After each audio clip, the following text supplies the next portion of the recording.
रहे, रुदन कर रहे। इधर भगवान श्री कृष्ण राधा रानी के मान को मनाने के लिए गए। भगवान श्री कृष्ण क्या किए, किशोरी जी के पास पहुंचे, फूलों से उनकी केशों का श्रृंगार किए और राधा रानी के मान को मनाए। राधा रानी से बोले, प्रिय चले कुंजन में, कुंजवन में चले। तो राधा रानी बोले अवश्य किया। उसी समय भगवान श्री कृष्ण ने कहा, राधे तुम मेरे स्कंद पर आरूढ़ हो जाओ। और राधा रानी जैसे भगवान श्री कृष्ण के स्कंद पर आरूढ़ होने जाएंगे, फिर भगवान अंतर्धान हो गए। यह अंतर्धान प्रभु क्यों हुए? क्योंकि देखिए, जब तक गोपियों के संग राधा रानी का मिलन नहीं हो पाता है, तब तक गोपियों को कृष्ण प्राप्ति नहीं हो सकती। इसलिए भगवान अंतर्धान हो गए। जैसे अंतर्धान हुए, राधा रानी व्याकुल हो गई। हे नाथ रमण पृष्ठ कुवासी कुवासी महाभुज दशस्ते कृपणाया मैं सखे दर्शय संग।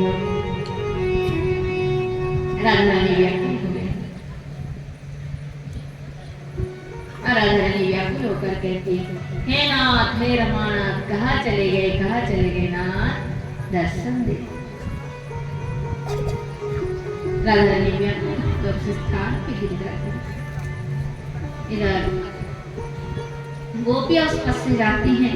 जैसे गोपियां जाने लगी तो राधा रानी के चरण चिन्ह को देखे और सबने कहा, अरे ये तो हमारी शिष्ट सखियों के चरण चिन्ह है। आगे जाकर राधा रानी के दर्शन पाए। राधा रानी पड़ी थी। गोपियों ने बोले, अरे सखी कृष्ण प्रेम प्रेम है, हमारे शरीर में तो चेतनता है, परंतु सखी की अवस्था तो देख कैसी अचेतन होकर पड़ी है। समस्त गोपियों ने राधा रानी की सेवा की है, चरण सेवा की है। कोई किशोरी जी को, राधा रानी को जो है कृष्ण नाम सुनाया है, कोई पत्तों से हवा की है। इस प्रकार राधा रानी की सेवा की। राधा रानी को जब चेतना आई तो राधा रानी ने बोले, सखियों कृष्ण के बिना में जितना वन के अंदर चले जाएंगे ना, वो उतना ही हमसे दूर हो जाएंगे। इसलिए चलो वही बंसीवन पर जाते हैं जहाँ कृष्ण हमें प्रथम छोड़कर चले गए। तब उसी समय क्या हुआ, समस्त गोपियों को लेकर राधा रानी बंसीवन पर पहुंचे और अति विरह में गोपी गीत का गायन करने लगे। आइए हम दो चार गोपी गीत का गायन करते हैं।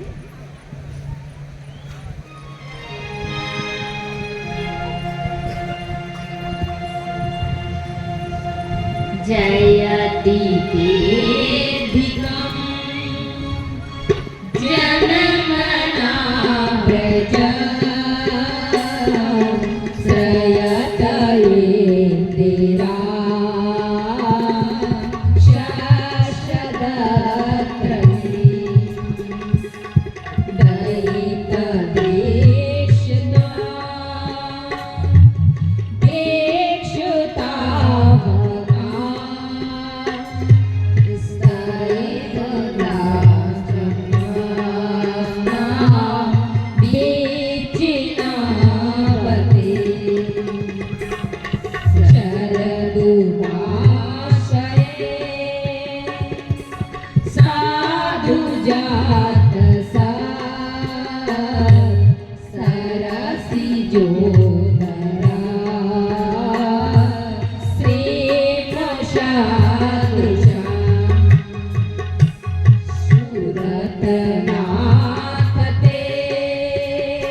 करेना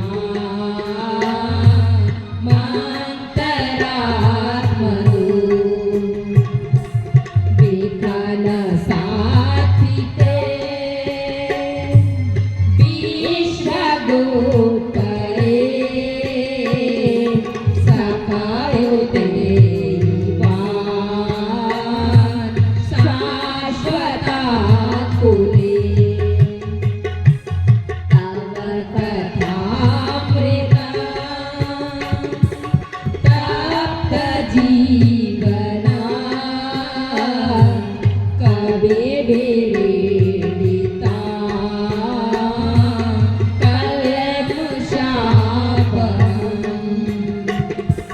श्रवण मंगला श्रीमदातता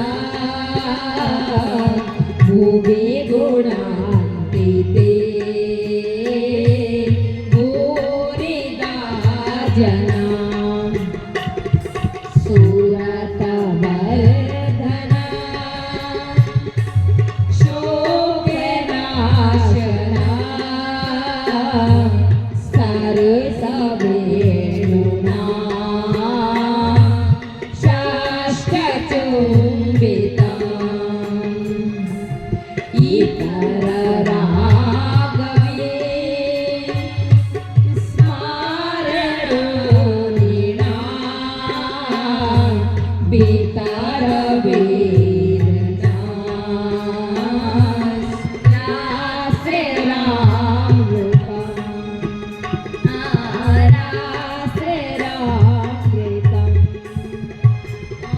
रासे रामृतम् यत्रे सुजाता चरणं व्यास्तनेषु मृतासनो प्रियदरिमयी तेनाटविमटतद् व्याथिना किंसिता कृपादिर्विदर्व्यो वदायुषिनन्या इति गोप्यायि प्रणयन्त प्रलपन्तस्ति चित्रदा रुरुदौ शूषरं राजन् कृष्णदर्शनलालसा ब्रज की गोपियां विलाप में कहते हैं श्री कृष्ण प्राणनाथ हम तुम्हारे नयन से घायल हो गए हैं। हे कृष्ण, क्या अस्त्र शस्त्र से घायल होना ही घायल है, नयन से घायल होना घायल नहीं है। हे कृष्ण, तुम शरतकालीन जलाशय में से सुंदर कणिका को चुराने वाला तुम्हारा नेत्र है और उस नेत्र से हम तुम्हारे हो गए। हे कृष्ण, जब तुम गैया चराने जाते हो ना, तो तुम्हारे बिना एक एक वर्ष, एक एक क्षण में एक एक वर्ष के समान लगते। तुम आते नहीं हो, किंतु बहुत कष्ट के बाद जब तुम आते हो तुम्हें देखते हैं, किंतु बिलाता नहीं। आंखों में जो निमी पलक को बनाया, इस पलक के कारण तो तुम्हारे दर्शन में बहुत बाधा आती है। हे कृष्ण, तुम्हारा दर्शन ठीक से नहीं हो पाता है। बनाने वाला तो ठीक से बना ही नहीं पाए, इसको बनाना ही नहीं आता है। और कहते हैं गोपिया, हे प्राणनाथ, हे श्री कृष्ण, तुम्हारे अधर की जो बंसी है ना, उसने कौन से पुण्य कर्म की है जिसके कारण हे कृष्ण हर समय तुम्हारे अधरामृत का पान करते। एक बार हमें भी अपना अधरामृत का पान करा दो, जीवन दान दे दो। हे श्री कृष्ण, तुम्हारी कथा बड़ी अमृतमय है, बड़े बड़े योगी जन इसका पान करते हैं। केवल कथा ही नहीं, श्रवण भी परम मंगलदायक है, जीवों की तापों को सब दूर कर देते हैं। हे श्री कृष्ण, हे प्राणधन, हमारे जीवन तो केवल तुम्हारे लिए है। तुमने घर द्वार सब कुछ पति सब छोड़ दी है, तुम्हारे लिए है ना। तुम हम दीन दुखी ग्वालिनों को इस प्रकार अनाथ के भांति छोड़कर मत जाओ प्रभु, मत जाओ। हे प्रभु, दर्शन दे दो, कृपा करके जल्दी दर्शन दे दो। इस प्रकार कहकर जब गोपियों ने विलाप की है, तो भगवान श्री कृष्ण भी रह नहीं पाए और उन अनंत गोपियों के मध्य में भगवान श्री कृष्ण राज बिहारी लाल प्रकट। बोले राज बिहारी लाल की जय। जय जय अनंत विश्व ब्रह्मांड के भगवान आज